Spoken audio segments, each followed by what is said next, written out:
ibihe byiza kuri wowe udahwema kudukurikirana umunsi ku wundi n'iby'agaciro. Komeza uzajya udukurikirana natwe, ntabwo tuzahwema kuguhereza imari nziza uzagenda ukunda ukanishimira. Twitwa Nzuri Business Group Limited, tuba tugufitiye imari nziza cyane, yaba amazu agurishwa, amazu akodeshwa, ibibanza ndetse n'indi mitungo yose itimukanwa.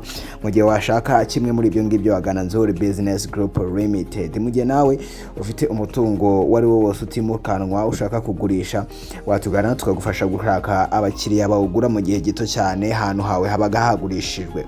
Si ibyo gusa kandi dufite n'indi service ya property management, aho tugufasha kumanaginga imitungo yawe neza cyane.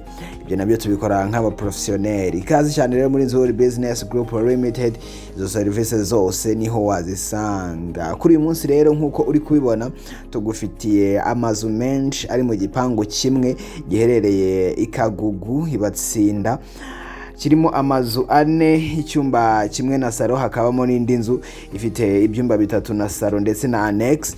Ifite kandi igipangu cyayo ku buryo hajyamo n'imodoka. Hari n'indi nzu imwe ifite ibyumba 3 na salo na annex, ifite salle à manger, ifite na toilette, ifite amakaro mu nzu ndetse na parafo nziza cyane, nayo iri muri iki gipangu ndetse iri no mu gipangu cyayo, ku buryo hakwinjiramo naho imodoka. Ziri mu kibanza gifite metero kare 550, ubwo no kuvuga inzu zose nyine ziri mu kibanza gifite metero kare 550 zose hamwe. Kandi izi nzu zose zinjiza amafaranga 400,000 ku kwezi. Zirahendutse cyane kuko ikibanza cyazo zonyine ntabwo cyajya munsi y'amafaranga 25,000,000.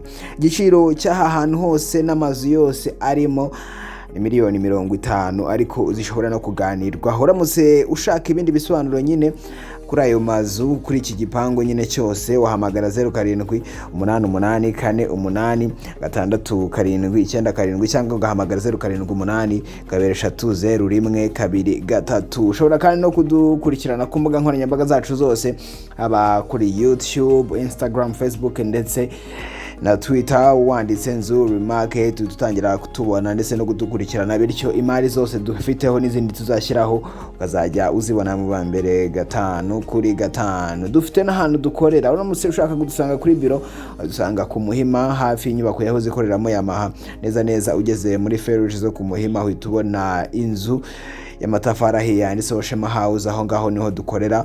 Uramutse ushaka kudusanga kuri biro niho wadusanga. Ikaze cyane rero kuri Nzuri Business Group Limited.